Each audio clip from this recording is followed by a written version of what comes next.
I'm at Burton Waters, a 15-acre unique marina development just 2 miles from the city of Lincoln. My name's Jill Harvey, and today I'll be presenting session 4 of 5 on business diversification in the visitor economy sector.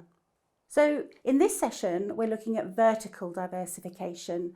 I'll go through what it is, we'll look at some examples, and again we'll look at advantages and disadvantages.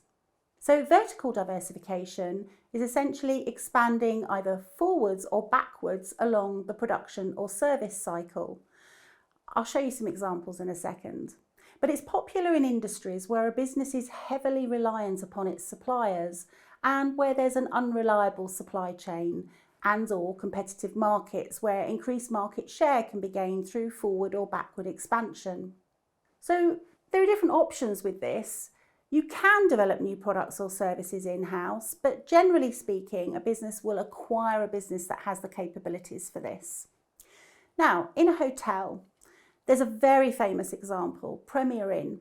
Premier Inn became known for its beds, particularly the mattresses.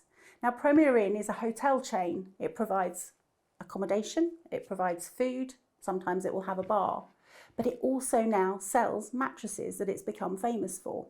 And it's got the production line going so that it's their mattress, it's unique to them. Many hotels will often grow their own produce now.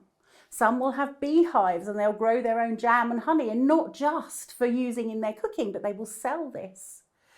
There are some hotels that become centres of excellence. So they become known as hotels where you will go to learn your craft.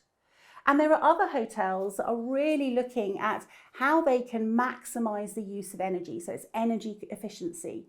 We're really blessed in Lincolnshire. If we look at the Bacchus Hotel in Sutton-on-Sea, they're a prime example of how they're actually creating more energy than they use and putting that back into the local environment. So vertical diversification is looking at how you can minimise the use of other products and services.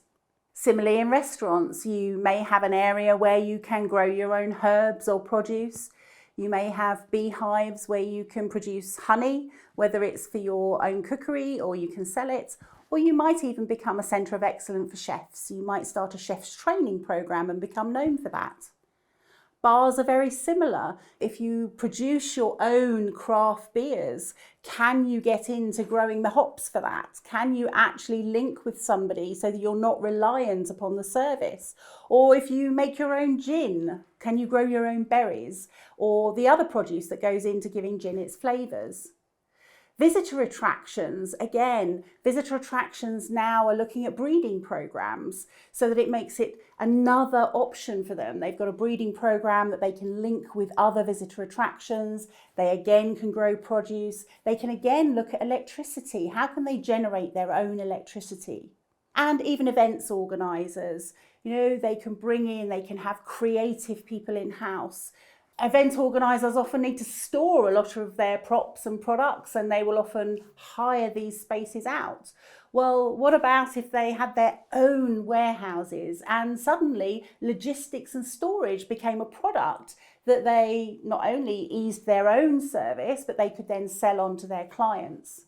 And the same as reward and recognition, not just using a third party to provide gifts and services, but could they do that themselves? Could they come up with their own gift packages that they create and sell on to clients? Now, again, pros, it reduces the risk from supplier availability and it increases the power and the strength of your organisation. It gives you an additional potential revenue stream and again increases possibility for economies of scale, as well as purchasing discounts because you will be buying better. Considerations, there's potentially a high additional investment and costs, so it's time and money because you will need to invest into a new area of the business.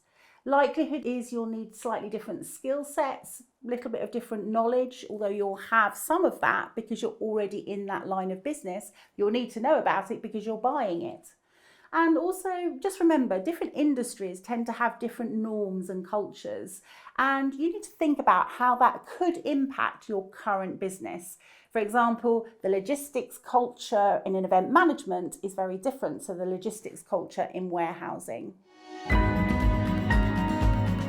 the end of session 4 of 5 on business diversification in the visitor economy sector. I hope you found the session interesting and useful.